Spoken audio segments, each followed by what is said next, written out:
This is the LG A1 4K OLED TV, a low-priced, more budget-friendly option from their highly popular OLED TV line. Right now, you can get huge savings on the LG A1, almost $400 less than an LG C1. But the big question is, are the sacrifices worth it for the lower price, and do I regret buying it? The trade-offs with the A1 are mostly with the TV panel and the internal specs. The build quality and design is still exceptionally high, even with the cheaper TV feet versus the metal premium stands on the CX and C1 models. However, internally, we do begin to see significant differences. The LG A1 only comes with a 60Hz panel with no HDMI 2.1 connections. In comparison, the LG C1 supports up to 120Hz refresh rate and has a total of 4 HDMI 2.1 connections, making that a more suitable TV to combine with your next generation gaming consoles like a PS5 or Xbox Series X. Furthermore, the internal processor is the Gen 4 A7, which is slightly less powerful than the A9 Gen 4 found inside of the C1. To be truthful, this slower processor isn't too noticeable in the end user experience. Yes, operating the user interface may be slightly slower and sluggish compared to the A9, but regardless of this, the A7 still does a fantastic job of upscaling lower resolution content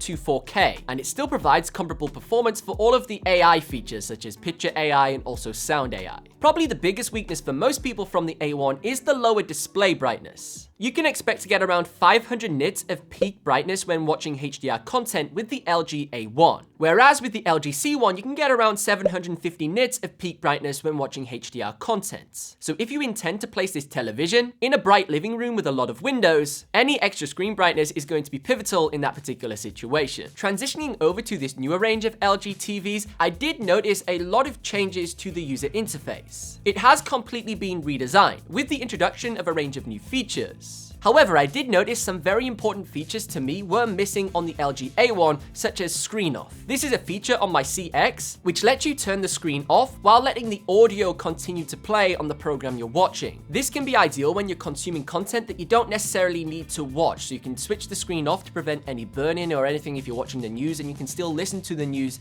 in the background without having all the banners wearing out your display. While I spent a significant amount of time searching for this on the A1, and I couldn't find it anywhere. Also, during this process, I realized I'm not a huge fan of this new redesign with the operating system. Yes, it does look a lot better, but I don't think it's easier to use. I think it's harder to use compared to the older one that was a little bit uglier. Further features that are missing on the A1 compared to the C1 do impact this TV's performance for gaming. There is no VRR support, also known as variable refresh rate, meaning that unlike with the C1 and the older CX, you do not get access to features such as G-Sync and FreeSync. Furthermore, the A1 also has a higher input latency, which can impact people that intend to play games a bit more competitively. And although the game optimizer is still included, it is overall greatly diluted in the overall customization of the settings. A huge redesign and update to the LG remote was seen with the A1 and also C1s, now featuring more quick access buttons to the most popular streaming services, making operating the TV much faster. However, I do prefer the larger scroll wheel on my LG CX from 2020, especially compared to the smaller indented design that is much harder to click on this newer remote. Overall, if you're purchasing a brand new TV for your living room and your main priority is fantastic image quality, the A1 still provides you all of the benefits that OLED TVs have. And it can still provide a great gaming experience for more casual gamers who aren't too bothered about 120Hz support. If you want to learn more about the benefits of choosing an OLED TV and why I think they are some of the best TVs in the market, I recommend watching this video next.